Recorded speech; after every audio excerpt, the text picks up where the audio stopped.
Hi guys, so what you're going to need is 3 marrows, and then you're going to need paprika spice, barbecue spice, salt, and you're going to also need a shooter glass of water, and some butter or oil, like any other oil like olive oil, etc. You're going to need 1 clove of crushed garlic, some chickpeas or feta. That part is optional, the chickpeas and feta. So what to do? Step 1, you're going to wash the marrows, and then you're going to cut off the tips and the ends. Then, using a vegetable slicer or peeler, you're going to slice the marrows into thin strips. If you don't have a peeler or slicer like that, it's fine. I will show you how you can also cut it, etc. Well, cut it just now.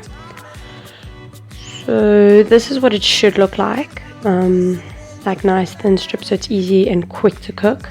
If you don't have the slicer or peeler, this is how you'll cut it. You'll do the same thing as step 1, where you cut off both ends. Then you're going to cut it in half, and then those 2 halves you're going to cut in half again. So it's basically like wedges. Sorry guys, I'm like really sick, so excuse my voice. So then for step 3, you're going to put the crushed garlic in the pan with a half a teaspoon of butter and a sprinkle of salt. You're going to put that on the pan to fry until all the butter is melted and starts sizzling, as you can see. And then you're going to go ahead for step 4, and you're going to add the marrow strips in, and then you're going to stir or toss just so that all the butter gets evenly distributed. And then for step 5, you're going to go ahead and add a teaspoon of paprika, and you're going to sprinkle it evenly over, not like I did. I did such a flop with that, but anyway. And then you're going to toss again. You're going to let it sizzle for a bit, then toss again, like you should have done in the previous step. So sizzle a little bit, toss, just so it cooks and then it mixes everything together. Then you're going to add a teaspoon of barbecue spice, also spread it evenly, and then toss and let it sizzle for a bit, toss and let it sizzle for a bit. And throughout the video you will notice that I add a little bit more spice throughout.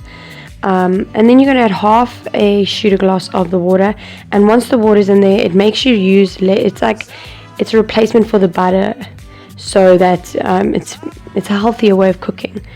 And then you're going to go ahead and let it sizzle longer and then stir. So you want it to sizzle longer, then stir. And then for step 6, you're going to add another half a teaspoon of butter, sprinkle a bit of salt as well, that's sort of like a spice, stir and toss. And just add a little bit. With the stir fry, you're going to need to taste it a little bit and then decide whether you want to add more spice or not. I just added guidelines. Then for step 7, you're going to add the rest of the shooter glass of water and stir or toss for another minute, adding more spices, tasting, making sure that you're happy with what you have. And it's pretty simple. You're done.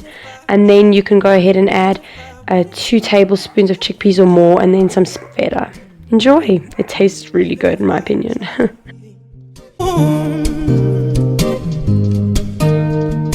So what you're going to need for the rolls is rice paper, finely chopped mixed vegetables of your choice, cheeses of your choice, and to find out sort of what I use, go check out my blog, the link will be down below. But that's just like a basic of what you'll need. It's pretty easy. So now what to do? For step 1, you're going to boil your kettle or get some warm water from the tap, place the rice paper in the plate, and then pour the warm water over it. It takes about 5 seconds for the rice paper to cook. It's really quick and really simple. I love it.